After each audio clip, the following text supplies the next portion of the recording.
Agression dans l'Est, nous en parlions à l'instant. La partie congolaise a rejeté le plan de neutralisation de FDLR. À l'interne, l'idée du dialogue se précise. Pour certains avertis, c'est le réel ton qui semble ne pas se dessiner.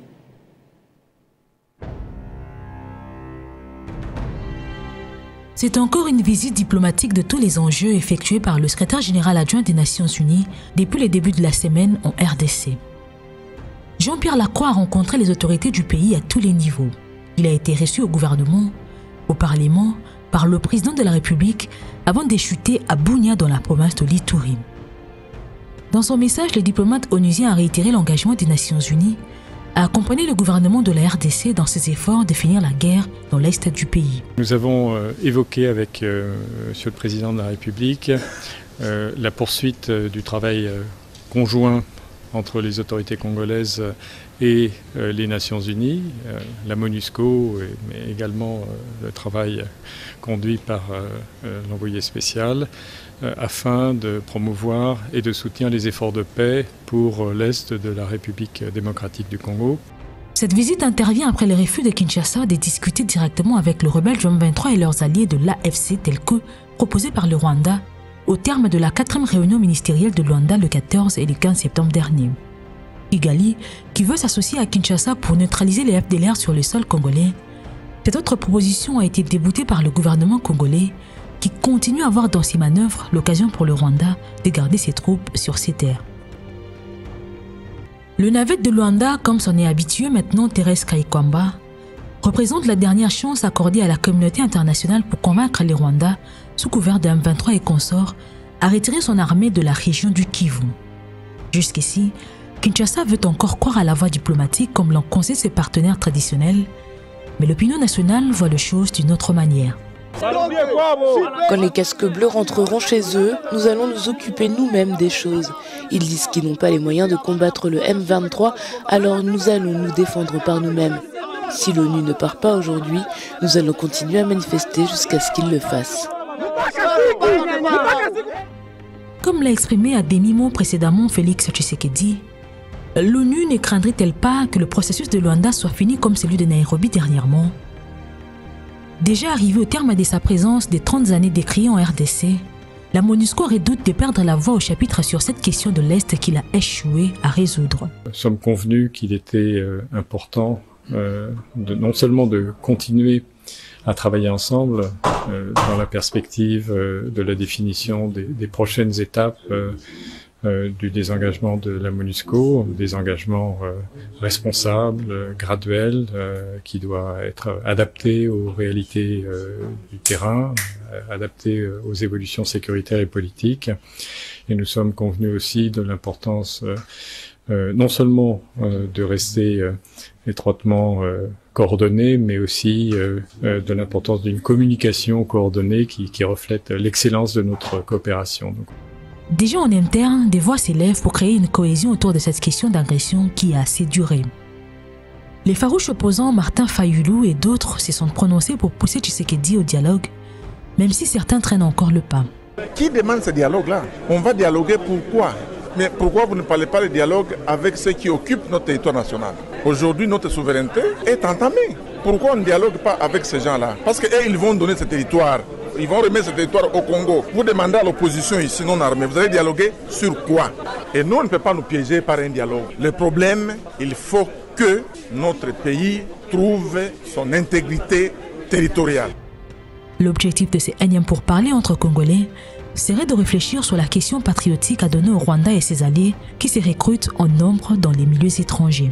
Aujourd'hui, on prend M. Tshisekedi en tenaille et on lui dit que non, il doit régler le problème de FDLR. Le FDLR, ce n'est pas un problème congolais, c'est un problème des Nations Unies. Et je lui ai dit que les Nations Unies doivent régler le problème des FDLR. En ce qui concerne ces processus de Luanda ou de tel autre, je dis à M. Lacroix, nous voulons un processus de Kinshasa. C'est pour que les filles et les fils de ces pays se mettent ensemble, comprennent les causes profondes de leurs problèmes, qui comprennent, qui se disent la vérité et qui se réconcilient en vue de la cohésion nationale pour affronter les ennemis extérieurs là où il y en a. Dans la semaine, le Parlement, à travers ses deux chambres, a annoncé à la rentrée de regarder cette fois-ci de près la situation sécuritaire dans l'Est du pays, à travers la finalisation des lois utiles au renforcement de la défense nationale. Le gouvernement, qui constate l'échec du processus des Luanda en téléchargement, veut consolider son soutien à l'effort de guerre avec une ligne budgétaire qui a été augmentée depuis cette année, $1 milliard américains. Plus de 10 millions de morts, des villages incendiés, des femmes et filles violées, des biens détruits, des richesses pillées, des millions de personnes déplacées, souvent contraintes à vivre de façon indigne dans des camps de déplacés où malheureusement ne sont pas à l'abri de ces horaires à cause des attaques intempestives qu'ils y subissent au quotidien et du fait d'une situation humanitaire désastreuse. C'est ici l'occasion de rendre un vibrant hommage au président de la République, chef de l'État, son Excellence Félix Antoine Tshisekedi Tshilombo, commandant suprême des forces armées et de la police nationale, qui ne ménage aucun effort en vue de rétablir la paix et la sécurité sur toute l'étendue de notre territoire. Avec l'aide de la communauté internationale ou non, parce que l'échec de l'ONU n'est plus à démontrer en RDC, les Congolais de tous bords s'est dit prêts à s'autodéterminer à travers un assaut patriotique pour arrêter l'escadron de la mort. À travers le Rwanda, l'Ouganda et à un certain moment le Burundi, cette industrie du sang a décimé environ une dizaine de millions de compatriotes congolais au nom de leur propre richesse naturelle.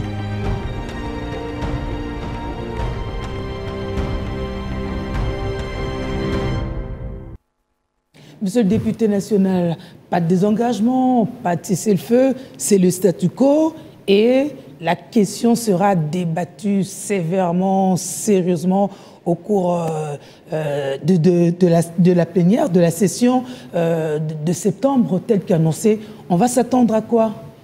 Bon, d'abord, nous, notre vision au niveau de l'Assemblée nationale, je crois que le président et collègue Vital Kamerhe l'a dit, nous restons dans la réelle politique. Réelle politique du quoi? Aujourd'hui, madame, la condition posée par les Rwandais, c'est de pouvoir faire la chasse aux FDLR, ici au Congo. Nous, nous avons dit aussi, de notre côté, il faut d'abord les retraits total et immédiat de troupes de l'APR, de l'armée patriotique rwandaise. Ce que les Rwandais ont refusé. Mais madame, lorsque vous regardez les FDLR qui sont là, les FDLR sont entrés chez nous il y a presque 30 ans. Exactement, je peux dire jour pour jour, 32 ans. La plupart d'entre eux, le plus jeune à l'époque, avaient 40 ans. C'était des véritables guerriers, puisque les jeunes n'ont pas voulu venir ici. Ceux qui avaient 40 ans aujourd'hui auraient, puisque la plupart sont morts, 70 ans et plus. Je vous dis, il y a des milliers de FDLR qui ont été retournés au Rwanda dans les opérations des FDLR. Et d'après les statistiques à notre possession aujourd'hui, 40% des combattants utilisés par les M23 et les fleuves Congo sont issus des rangs de ces ex-FDLR, puisqu'on les utilise comme des cobayes. Les Rwandais les recyclent et les renvoient ici au front. C'est pourquoi vous voyez qu'ils sont plus résistants, puisqu'ils veulent se sauver par rapport à nous autres. Deuxième chose, lorsque nous parlons de M23 ici et de FDLR ici au Congo, je suis du Nord Kivu, vous pouvez le vérifier, la MONUSCO est là, elle est partout. 90% de M23 sont à Rutshuru. Mais depuis plus de 10 ans, il n'y a eu aucune incursion de FDLR au Rwanda. Donc les FDLR ne représentent aucune menace sur la sécurité rwandaise. Vous comprendrez que c'est le prétexte. C'est pourquoi nous nous disons que si réellement les Rwandais est de bonne foi, qu'ils commencent d'abord par retirer ses troupes ici au Congo. Deuxième chose, s'il faut qu'on puisse faire la traque aux FDLR. Nous souhaitons que cela soit fait conjointement avec les troupes, je dis bien, pas les politiques, mais les troupes angolaises qui font la médiation et la MONUSCO. Pourquoi j'ai dit ça? Puisque ni les troupes congolaises, ni les Rwandaises. Ni les Rwandais. On laisse aux Ougandais et la MONUSCO de faire ce travail-là, aux Angolais. Les Angolais sont honnêtes. Pourquoi j'ai dit ça? Nous avons ici, en RDC, la communauté Tutsi congolaise. Nous avons aussi les Hutus congolais. Ce sont des communautés. Ici, au Congo, vous allez dans un territoire comme Rutshuru, plus de 70% sont des Hutus, mais congolais. Ils parlent Kinyarwanda comme cela. Quand vous les voyez morphologiquement, ils ne sont pas différents des autres. Vous allez même au Sud Kivu. Je prends le ministre actuel des infrastructures, il est Munyamulenge. Quand vous le prenez, lui, et un Tutsi du Rwanda, il n'y a pas de différence. Vous prenez, autant, c'est ça la réalité. Vous allez à Massis aujourd'hui. 70% de la population de Massis aujourd'hui sont des Hutus congolais qui parlent Kinyarwanda. Alors, comment les troupes rwandaises vont-elles faire la différence entre les Hutus du Congo et les FDLR? C'est déjà un problème, puisque 30 ans après, il y a eu des mariages mixtes, et la plupart de ces jeunes-là qui sont nés, parce que quand même, ce n'est pas les génocides n'est pas héréditaire. Même si mon père était génocidaire, rien ne dit que cet enfant-là, né au Congo, il y a 30 ans ou 25 ans, est génocidaire aussi. La vengeance pourrait l'être. Pardon? La vengeance, au moins, pourrait l'être. Oui, c'est comme ça que nous disons que ça, en réalité, c'est le prétexte. C'est pourquoi nous voulons que les opérations qui pourraient être organisées après le retrait des troupes rwandaises soient organisées sous l'égide de la communauté internationale. Puisque, et nous, et les Rwandais, nous sommes suspects. On nous accuse de les héberger, nous accusons les Rwandais d'en faire comme une marchandise politique. C'est pourquoi nous disons que nous, personnellement, nous, au Nord Kivu, nous ne croyons pas à ces dialogues-là. Mais moi, je dis aussi que pour dialoguer, il faut être fort militairement, puisque la présence des troupes sur le front, les rapports de force va compter dans les négociations. Vous avez vu qu'on a décrété cessez-le-feu. 2 jours après, les M23 ont reconquis beaucoup de territoires. Ils ont reconquis Kirumba, ils ont reconquis un autre poste frontalier que nous contrôlions depuis plus de 2 ans et demi, et le poste de Ishasha, à la frontière avec l'Ouganda. Donc aujourd'hui, toute la frontière avec l'Ouganda, dans la partie qui nous sépare avec Rutshuru, est sous contrôle de M23. Donc c'est comme ça même que pour eux, ils le font. Pourquoi? Parce que c'est de l'argent. C'est pourquoi nous disons que la guerre ici aussi, c'est la guerre de l'argent. Aujourd'hui, un conteneur qui entre par Bunagana paye 3 000 à 5 000 $. Par contre, le même conteneur de 40 pieds, à Boma Matadi, paye 15 000 $. C'est pourquoi vous voyez aujourd'hui des biens qui coûtent moins cher à Goma et peu partout, même qui arrivent ici. Et nous finançons indirectement la rébellion. Je peux vous donner même des exemples encore plus. Vous savez, aujourd'hui, un camion qui quitte Goma pour aller à Rutshuru, Butembo, Walikale et tout ça, paye chez l'M23 un camion de 6 roues, 630 $. Un camion de 8 roues paye 830 $. Même la moto paye 5 000 francs. Chaque personne paye 5 000 francs pour entrer dans, passer par... Puisque Goma, en fait, moi j'ai dit la vérité, Goma est déjà tombé depuis longtemps. À partir de Goma, il n'y a pas une sortie par la voie routière pour aller chez nous au Congo. Donc de Goma, l'unique voie, moi je suis de Goma, je vais aller à Bukavu. Je ne peux pas passer par Bweremana pour entrer à Calais. Je dois passer par Gisenyi, sortir à Tchangungu et me retrouver à Bukavu. Je vais aller à Beni, Butembo, Kisangani. Je passe par Gisenyi, au Rwanda. Je sors par la frontière de Tchanika qui est la frontière entre Rwanda et Ouganda, pour sortir à Kassine et chez nous. Donc aujourd'hui, même moi, député national, je ne peux pas quitter le chef-lieu de ma province, alors que l'état de siège est là depuis 3 ans et demi, pour aller chez moi ou à Walikale par la voie routière. Je dois traverser le territoire. Donc ils nous ont pris en étau. Tout ça, et partout, si je dois passer là-bas, d'abord, moi je suis cible, je ne peux pas, je dois payer de l'argent. Donc ça nous coûte cher. Et c'est cet argent-là qui finance, au fait, la rébellion. Puisque les Rwandais n'ont pas de ressources pour tenir une guerre de 2 à 3 ans. Nous avons les barrages de Matebe. Je suis fier que je suis parmi les gens qui ont initié ce projet-là. Ce barrage-là est contrôlé depuis plus de 2 ans et demi. Matebe, c'est d'Aruchuru par la rébellion. Mais le courant n'a jamais été coupé à Goma.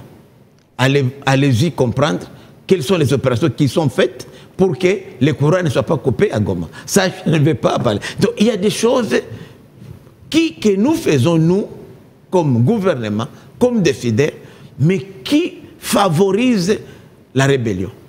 Je vais aller plus loin. Je prends la plus grande réserve de cassitérites au monde. C'est chez moi à Walikale, qui est exploité par une entreprise canado-américaine qui s'appelle Alphamine BC Mining, qui produit chaque jour 78 à 80 tonnes par jour de cassitérite. Toute cette cassitérite, elle a produite à Walikale. Plus de 2000 camions par mois passent par Kampala, Nairobi, Mombasa. Et le bureau le plus important de Alphamine, c'est à Kampala, à Nairobi et à Mombasa. 70% d'activités portuaires du port de Mombasa, c'est la cargaison congolaise. Or, un port qui vous fait 15 à 20 milliards de dollars. Donc, nous sommes, nous, en train de financer un pays comme le Kenya qui soutient Alliance Fleuve Congo aujourd'hui. Heureusement qu'il y a... Il y a les banques aussi. Tembe ici.